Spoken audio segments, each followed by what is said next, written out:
नमस्कार दोस्तों, आज का ये वीडियो बहुत ही ज़्यादा खास होने वाला है क्योंकि सीनियर सिटीजन को कोर्ट ने दी है बड़ी सौगात। सीनियर सिटीजन के लिए कोर्ट का नया आदेश, जिसको जानना और समझना सभी के लिए बहुत ही ज़्यादा ज़रूरी है। क्योंकि ये जो नया आदेश है सीनियर सिटीजन के लिए क्या है, मतलब इस आदेश से सीनियर सिटीजन की ज़िंदगी में क्या बदलाव होने वाला है और कैसे सीनियर सिटीजन को इसका फ़ायदा मिलने वाला है, जिसको जानना और समझना सभी के लिए बहुत ही ज़्यादा ज़रूरी है। क्योंकि ये जो नया आदेश है ये सीनियर सिटीजन के लाइफ में कैसे बदलाव लाने वाला है, कैसे सीनियर सिटीजन को इसका फ़ायदा मिलने जा रहा है, तो ये वीडियो बहुत ही ज़्यादा खास होने वाला है। तो मेरी आपसे रिक्वेस्ट होगी कि वीडियो को शुरू से अंत तक ज़रूर देखें, जिससे कि आपको भी अपने जीवन में इसका फ़ायदा मिल पाए, इससे आप इंफॉर्मेशन के माध्यम से इसका फ़ायदा उठा पाएँ। तो अब बिना टाइम वेस्ट के सीधा मेन टॉपिक पे हम बात करते हैं कि ये जो आदेश है इसलिए भी बहुत ज़्यादा ज़रूरी होने जा रहा है क्योंकि सीनियर सिटीजन यानी समाज के वे लोग जो अपनी पूरी ज़िंदगी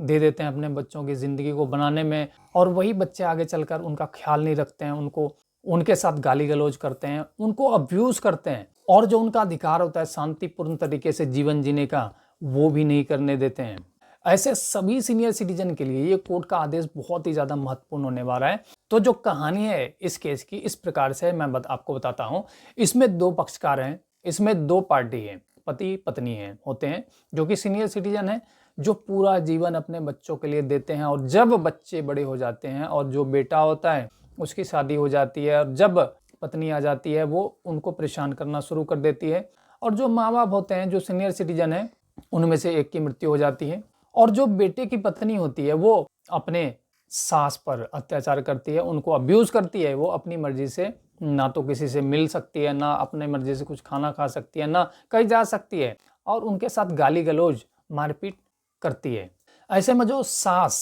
सीनियर सिटीजन है वो बहुत परेशान रहती है, और जो बेटे की पत्नी है वो उनके घर से बाहर निकालने की बात करती है। लेकिन जो संपत्ति थी वो सीनियर सिटीजन की थी, सीनियर सिटीजन के द्वारा अर्जित की गई संपत्ति थी। अब माँ ने कोर्ट का सहारा लिया और अपने पुत्र वधू के खिलाफ अपने डिस्ट्रिक्ट कोर्ट में केस किया, और डिस्ट्रिक्ट कोर्ट में जब केस चला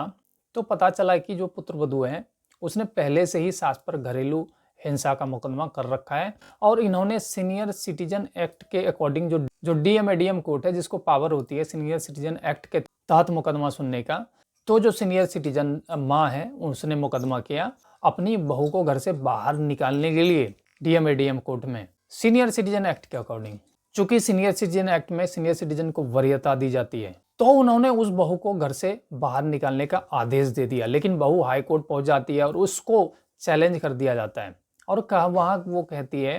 कि ये ही मुझे परेशान करते हैं, मानसिक शारीरिक रूप से मेरा शोषण करते हैं, और जो डोमेस्टिक वायलेंस एक्ट है, डोमेस्टिक वायलेंस मेरे पे हुआ है, और डोमेस्टिक वायलेंस चूंकि मेरे पे हुआ है तो मुझे इस घर में रहने का अधिकार है। हालांकि जो सास थी उन्होंने भी घरेलू हिंसा का मुकदमा ऑलरेडी कर रखा था। लेकिन हाई कोर्ट के सामने एक बहुत ही बड़ा प्रश्न आया कि यहाँ पे सीनियर सिटीजन एक्ट को वरीयता दी जाए या फिर डोमेस्टिक वायलेंस एक्ट को वरीयता दी जाए, तो कौन सा एक्ट सुपरसीड करेगा। मतलब हाई कोर्ट ने निचली अदालतों के जो आदेश हैं उसको पढ़ा, एनालाइज किया, और जो पक्ष विपक्ष के जितने भी तर्क थे उसको सुना, उसको सुनने के बाद जो भी सारी बहस थे उसको एनालाइज किया। एनालाइज करने के बाद फिर हाई कोर्ट ने यहाँ पे आदेश दिया, जो कि पूरे देश के सीनियर सिटीजन में खुशी की एक तरीके से लहर लेके आता है। क्योंकि इससे ये होता है कि जो न्याय व्यवस्था है, न्याय व्यवस्था में लोगों की जो आशा है बढ़ती है, विश्वास पैदा होता है, और सीनियर सिटीजन को सम्मानपूर्वक जीवन जीने का रास्ता दिखाता है। तो हाई कोर्ट ने जो कहा कि सीनियर सिटीजन जो एक्ट होता है, सीनियर सिटीजन जो होता है, तो उसके ऊपर जो अत्याचार हुए हैं उसकी ग्रेविटी देखी जाती है और साक्ष्य देखे जाते हैं। अगर साक्ष्य मौजूद हैं तो जो डोमेस्टिक वायलेंस है उसके ऊपर सीनियर सिटीजन एक्ट को वरीयता दी जाएगी। अगर साक्ष्य मौजूद हैं तो जो डोमेस्टिक वायलेंस है, डोमेस्टिक वायलेंस एक्ट के ऊपर सीनियर सिटीजन एक्ट को वरीयता दी जाएगी। क्योंकि साक्ष्य मौजूद थे तो जो बहू है, बहू की याचिका खारिज हो जाती है। क्योंकि साक्ष्य मौजूद थे तो जो बहू है, बहू की याचिका खारिज हो जाती है, और सीनियर सिटीजन के हक में फैसला आता है कि तत्काल कोर्ट से आदेश होता है घर से बाहर निकलने का। तो ये जो मामला है दिल्ली हाई कोर्ट का मामला है, आदेश है, ये आदेश है। इसका टाइटल भी मैं आपको बता देता हूँ, Pooja Mehta versus government of NCT of Delhi. आप सर्च करेंगे आपको ये केस उपलब्ध हो जाएगा, इंटरनेट पे भी सो आई होप ये वीडियो आपको काफ़ी अच्छा लगा होगा। वीडियो अच्छा लगा तो वीडियो को लाइक ज़रूर कर दें और इस वीडियो को ज़्यादा से ज़्यादा लोगों में शेयर भी करें ताकि जो इन्फॉर्मेशन है, अवेयरनेस है, ज़्यादा से ज़्यादा लोगों तक पहुंच पाए। और अगर आप हमारे इस यूट्यूब चैनल पे पहली बार विजिट कर रहे हैं तो चैनल को सब्सक्राइब करके ज़रूर रख लें, क्योंकि हम ऐसे यूज़फुल वीडियोज़ आप लोगों के लिए हमेशा अपने इस यूट्यूब चैनल के माध्यम से लाते हैं और लाते रहेंगे। सो वीडियो को एंड तक देखने के लिए आप सबका धन्यवाद।